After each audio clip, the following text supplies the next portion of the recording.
Assalamualaikum warahmatullahi wabarakatuh. Berjumpa lagi dengan kita, yaitu Walet Muda. Di sini kita akan membahas tentang budidaya sarang walet bagi kalian yang belum mengetahui atau belum familiar dengan walet. Sebelum kita membahas, silahkan diklik tombol subscribe dan silahkan aktifkan loncengnya. Kalau perlu share atau bagikan ke teman-teman kalian. Jadi untuk pembisnis sarang burung walet, kalian harus mengetahui konsep pembudidaya walet itu sendiri. Konsep yang pertama, kalian harus mengetahui lokasi pembuatan gedung. Jadi bagi pembudidaya walet wajib memiliki gedung.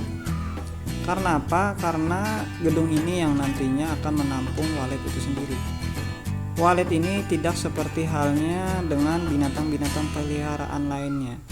Karena walet ini burung liar, tidak bisa dipelihara seperti halnya ayam atau bebek. Jadi kita harus menyiapkan gedung walet itu sendiri. Yang pertama, kalian harus memahami di mana posisi pembangunan gedung yang baik dan bagus. Yaitu posisi gedung yang baik dan yang bagus yaitu di lokasi sentral atau di lokasi strategis atau di lokasi pakan. Jadi lokasi strategis itu bisa di lokasi sentral yang memang sudah di situ banyak sarang waletnya. Dan kita bisa memilih juga di lokasi pakan, di mana lokasi pakan ini nantinya walet-walet ketika pagi hari dia akan mencari makan di lokasi tersebut. Itu yang dinamakan lokasi pakan. Nah, selain itu kalian juga harus mengetahui lokasi yang memang di sana aman dan tidak memerlukan biaya yang cukup banyak. Contohnya kita bisa memilih lokasi yang di pinggir-pinggir jalan dan memang di situ lokasi sentra dan lokasi pakan walet itu sendiri.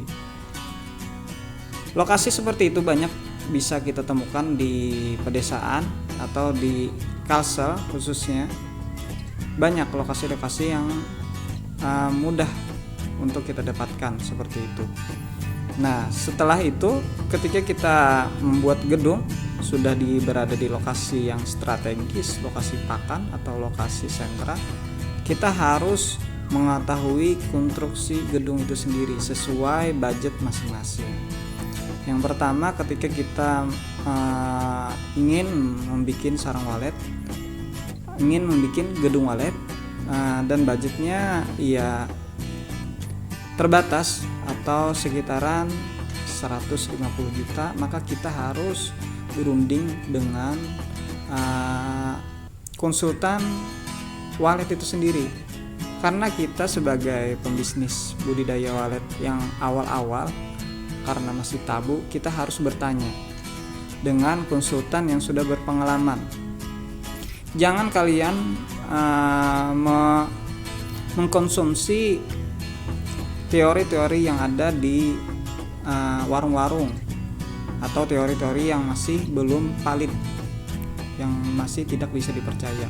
Maka tanyalah ke ahlinya atau ke konsultan walet itu sendiri.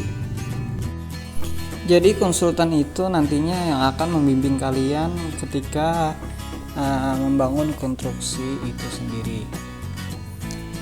Jadi itu adalah tips untuk kalian nantinya tidak menyesal ketika membangun sarang atau gedung walet. Jadi konsultan itu banyak kita perdapati, apalagi di daerah sentra atau di daerah Kalimantan dan daerah-daerah kalian. Jadi carilah konsultan yang memang dia terpercaya atau kalian yakin dengan konsultan itu sendiri. Jadi setelah gedung itu tadi kalian sudah berkonsultasi dengan konsultan atau yang bisa kita sebut konsultan itu sebagai kepala tukang gedung walet. Jadi budgetnya misalkan 150, sudah dikonsultasikan dengan tukang, kalian tinggal mempercayakan gedung wallet itu dengan konsultan dari segi pembangunan, bagaimana tata ruang, bagaimana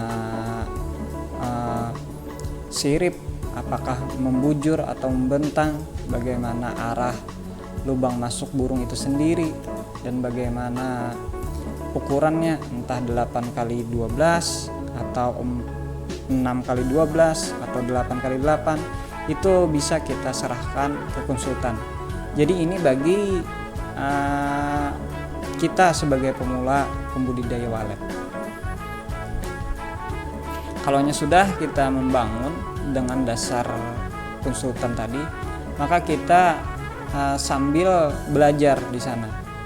Jadi bagaimana cara menentukan poin, cara menentukan lubang masuk burung itu sendiri. Jadi setelah kita mempercayakan dengan konsultan, maka kita di sana juga belajar. Jadi setelah beberapa tahun nantinya kita akan paham bagaimana cara pembudidaya sarang burung walet itu sendiri. Jadi pertama-tama saya ulangi, kita harus memiliki pengetahuan tentang lokasi. Dan yang kedua, kita harus memiliki gedung. Nah, dan yang ketiga, kita harus memiliki konsultan atau pembimbing dalam membuat konstruksi gedung itu sendiri, menyesuaikan dengan budget kita. Setelah itu, dari sanalah nantinya kita akan belajar tentang bagaimana perawatan, bagaimana suara, bagaimana nantinya cara panen, bagaimana nantinya cara membuat parfum, atau teori-teori yang lainnya yang berhubungan dengan walet. Jadi kita jangan pernah merasa bahwasanya ketika sudah kita serahkan ke konsultan kita tidak belajar. Kita harus mempelajari walet itu sendiri. Karena banyak pendapat bahwasanya walet ini harus seperti ini dan seperti itu. Yang tidak harus pakai parfum, ada yang harus pakai parfum. Nah, itu nantinya kita yang akan menentukan bagaimana parfum itu sendiri.